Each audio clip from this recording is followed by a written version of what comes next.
Baik, kita akan melanjutkan pada tutorial berikutnya ya.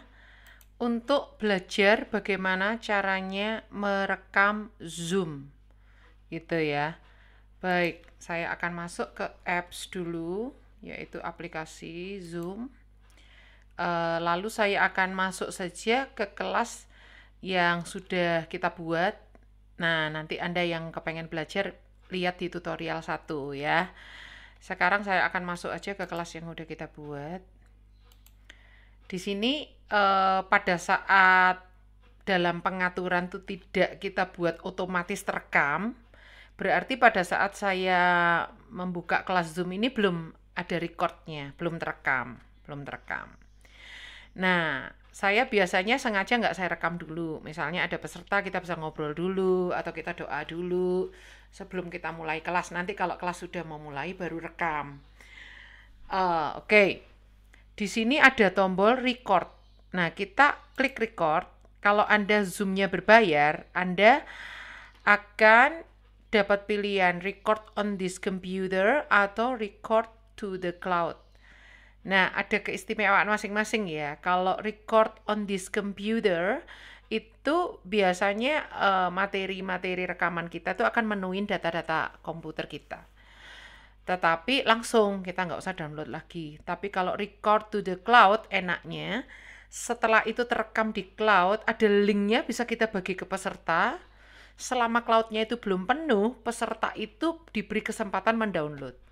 Tapi ada kelemahannya juga, kita harus download. Kita sendiri harus download butuh waktu. Ya, lalu kerugiannya juga cloudnya ini hanya terbatas berapa giga gitu. Kalau kita mau lebih, kita berbayar lagi.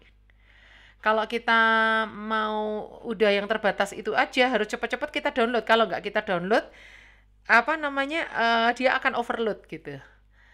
Nah, makanya tergantung kebutuhan Anda. Kalau Anda mau segera tuh peserta, nggak menunggu kapan Anda upload atau kirim ke email mereka, itu Anda nggak punya waktu yang cukup untuk segera membagikannya ke mereka, bisa kita record on the cloud.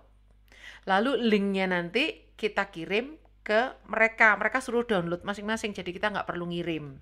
Nggak perlu meng-email mereka. Gitu. Tapi kita sendiri pun ikut-ikutan download, butuh waktu juga. Kalau record on this computer, berarti akan otomatis terekam di laptop kita tanpa kita harus mengupload ke laptop kita, tanpa harus mendownload gitu ya. Nah, tapi yang record on the cloud ini hanya ada di Zoom berbayar. Kalau Anda Zoom gratis nggak ada. Gitu. Oke, begitu saya record on this computer, nanti dia akan berubah warna yang recordnya ini. Kita coba ya. Nah, akan ada di sini tampilan recording. Recording ini berarti sudah terekam nih, kata-kata saya sudah terekam, ya. Sudah terekam. Nah, kalau misalnya Anda nggak mau capek-capek ngedit, enak kita rekamnya nanti kalau udah mau mulai kelas aja. Tapi kalau Anda orangnya pelupa, lebih baik direkam dari awal daripada nanti malah lupa nggak terekam. Nah, tampilan ini akan terlihat oleh seluruh peserta. Peserta tahu kalau ini direkam. Gitu. Mereka bisa lihat. Jadi kalau misalnya kita lupa, peserta juga yang biasa ikut Zoom atau biasa pembicara akan bilang, "Bu, ini belum direkam." Oh iya, karena mereka lihat tandanya di sini belum ada. Nah, ini bisa di stop recording. Nah, berarti recordnya itu terhenti, akan menjadi satu file sendiri. Misalnya Anda mau 2 sesi nih, sekarang istirahat dulu, di stop aja.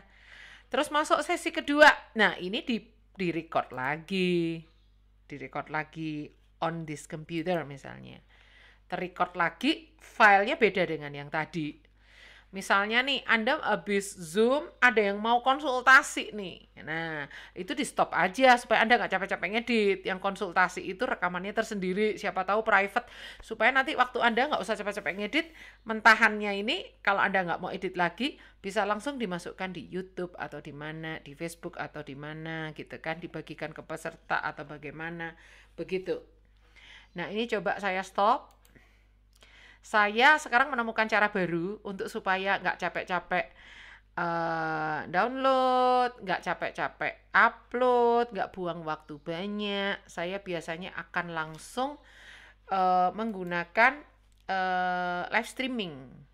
Nah, kalau live streaming, rekamannya ini tidak akan tersimpan di laptop Anda atau di cloud. Langsung akan terekam di tempat di mana Anda live streaming. Misalnya di YouTube, atau di Facebook, atau di mana gitu kan. Nah, saya menemukan cara baru. Saya langsung akan, kalau misalnya seminar, saya langsung buat live streaming di YouTube. Online atau offline, terserah. Kalau online berarti semua orang bisa mengakses. Tapi kalau offline hanya orang yang kita beri link saja. Nah, itu enaknya apa? Sekali kita rekam masuk di YouTube, nggak berat-beratin kita punya memori, nggak menu-menuin laptop kita. Kita juga hasil rekaman nggak perlu harus di-upload lagi ke YouTube, butuh waktu lagi. Terus kalau kita nggak kepengen semua orang lihat, hanya murid-murid kita yang ikut kelas berbayar aja yang lihat, bisa kita masukkan di YouTube offline. Nanti URL-nya atau linknya bisa kita bagikan ke hanya orang yang ikut kelas itu aja. Tidak perlu lewat email-email yang merepotkan, tidak perlu butuh waktu yang merepotkan. Langsung saat kita ini rekaman, itu langsung sudah ada di YouTube. Sometimes kita kepengen dari offline ke online, gampang sekali. Tinggal diubah pengaturan di YouTube dari offline menjadi online. Kayak gitu ya, semoga nggak membingungkan ya. Sekarang sementara kita belajar dulu caranya record, baik yang berbayar ataupun tidak. Nanti akan ada tanda di kiri atas ini. Kalau soal nanti kita belajar untuk live streaming, itu nanti pelajaran yang tutorial berikutnya. Baik, sampai di sini dulu. Tuhan Yesus memberkati ya. Oke.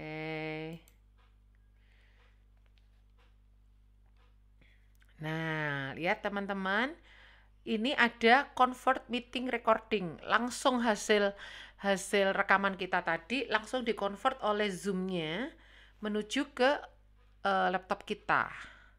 Gitu ya, atau di cloud-nya. Nah, ini biarin aja tampilan ini, kita kalau mau ngetik yang lainnya lagi bisa. Dia nanti kalau kita buka apapun dia akan nutup sendiri. Gitu. Nah, dia akan nutup sendiri. Nah, di mana tadi hasil rekaman kita itu adanya di mana? Nanti Anda lihat di this PC, lalu ada dokumen, lalu di dalam dokumen itu ada Zoom. Di dalam Zoom nanti ada rekaman Anda tadi yang hasil rekaman Anda tadi akan ada di sana. Mungkin yang ini ya. Nah, oh bukan yang ini ternyata. Coba saya lihat dulu yang mana tadi.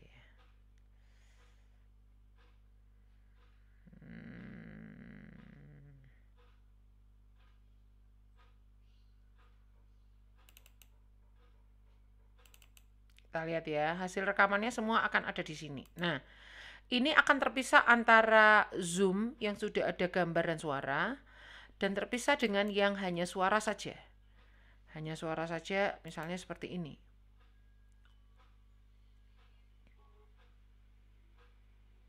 Ini yang hanya suara saja. Nah, untuk apa ini? Untuk kalau kita misalnya mau podcast atau apa, suaranya ini tetap bisa kita pakai yang nggak ada gambarnya.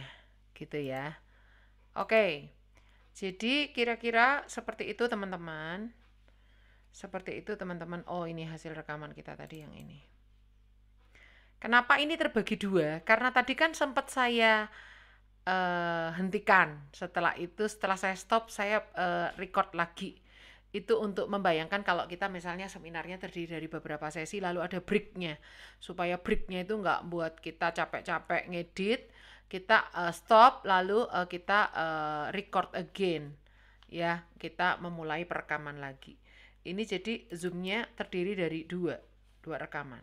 Nah, ini rekaman saya yang pertama. Tampilan record. Nah, di sini yang kedua. Record lagi, filenya beda dengan yang tadi. Misalnya nih, Anda habis Zoom. Nah, gitu ya. Audionya pun ada dua. Nah, yang playback ini